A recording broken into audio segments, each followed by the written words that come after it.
வணக்கம் நண்பர்களே. நித்திய சுபம் யூடியூப் சேனலுக்கு உங்களை அன்புடன் வரவேற்கிறோம். இன்று நாம் அறிந்து கொள்ளப் போவது பழனி முருகன் திருக்கோவில். தமிழ்நாட்டின் திண்டுக்கல் மாவட்டத்தில் அமைந்துள்ள உலக புகழ்பெற்ற புனித தலமாகும். அறுபடை வீடுகளில் மூன்றாவது படைவீடாக போற்றப்படும் இந்த திருத்தலத்தில் முருகப்பெருமான் தண்டாயுதபாணி சுவாமி என்ற திருக்கோலத்தில் அருள்பாலிக்கிறார். பழனி மலை மீது அமைந்துள்ள இந்த ஆலயம் தமிழர்களின் ஆன்மீகம், பக்தி மற்றும் பாரம்பரியத்துடன் ஆழமாக இணைந்துள்ளது. பழனி என்ற பெயருக்குப் பின்னாலும் ஒரு அழகிய புராணக் கதை உள்ளது.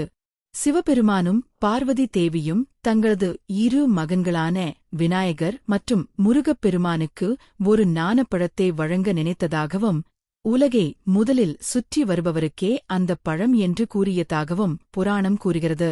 முருகப்பெருமான் தனது மயில் வாகனத்தில் உலகைச் சுற்றிப் புறப்பட்டார். ஆனால் விநாயகர் தமது பெற்றோர்களே உலகம் என்று கருதி அவர்களைச் சுற்றி வந்து ஞானப்பழத்தை பெற்றார். இதனால் மனம் வருந்திய முருகப்பெருமான் கோபித்து இந்த மலையை அடைந்ததாகவும், அப்போது சிவபெருமான் பழம் நீ என்று கூறியதாகவும் ஐதீகம். இதுவே பழனி என்ற பெயருக்கான பிரபலமான புராண விளக்கமாகும். இங்குள்ள மூலவர் தண்டாயுதபாணி சுவாமி கையில் தண்டம் ஏந்தி எளிமையான துறவிக் கோலத்தில் காட்சியளிக்கிறார்.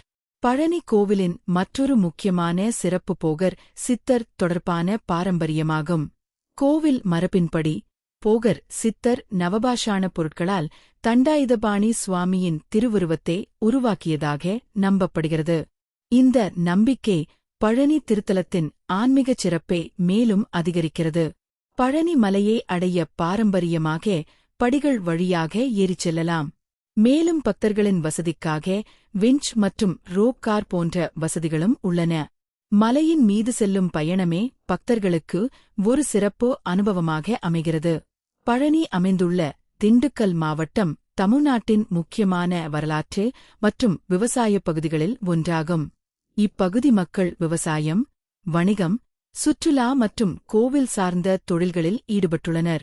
பழனி கோவிலை மையமாகக் கொண்டு உள்ளூர் பொருளாதாரத்திலும் யாத்திரை முக்கிய பங்கு வகிக்கிறது. ஆண்டுதோறும் நடைபெறும் தைப்பூசத் திருவிழா பழனியின் மிகப்பெரிய ஆன்மீக நிகழ்வுகளில் ஒன்றாகும்.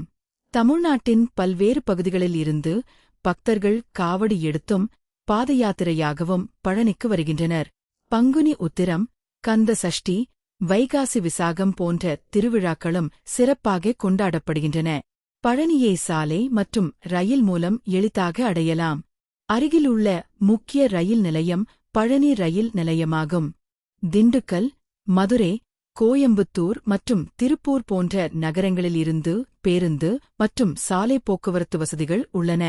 விமான பயணிகள் கோயம்புத்தூர் அல்லது மதுரை விமான நிலையங்களை பயன்படுத்தி பின்னர் சாலை வழியாக பழனியை அடையலாம். கோவில் தரிசன நேரங்கள் சிறப்பு நாட்கள் மற்றும் திருவிழாக்களுக்கு ஏற்ப மாறக்கூடும் என்பதால் பயணம் செய்வதற்கு முன்பு கோவில் நிர்வாகத்தின் தற்போதைய அறிவிப்பை சரிபார்ப்பது நல்லது. பழனி முருகன் திருக்கோவில் என்பது ஒரு சாதாரண ஆலயம் அல்ல. தமிழர்களின் பக்தி, முருக வழிபாடு, சித்தர் பாரம்பரியம் மற்றும் ஆன்மீக நம்பிக்கையின் மிகப்பெரிய அடையாளமாக விளங்குகிறது. மலை மீது தண்டாயுதபாணியாக அருள்பாலிக்கும் முருகப்பெருமானை தரிசிக்க ஒவ்வொரு ஆண்டும் ஏராளமான பக்தர்கள் இங்கு வருகின்றனர். பழனி மலைக்குச் சென்று முருகப்பெருமானை மனமுருகி வழிபட்டால் வாழ்க்கையில் நம்பிக்கையும் மன அமைதியும் கிடைக்கும் என்ற ஆழமான பக்தி நம்பிக்கை மக்களிடையே உள்ளது. பழனி மலை மீது அருள்பாலிக்கும் தண்டாயுதபாணி முருகப்பெருமானின் அருள் அனைவருக்கும் அமைதி, ஆரோக்கியம், வளம் மற்றும் வெற்றியை வழங்கட்டும். வேல்வேல் முருகா, வெற்றிவேல் முருகா.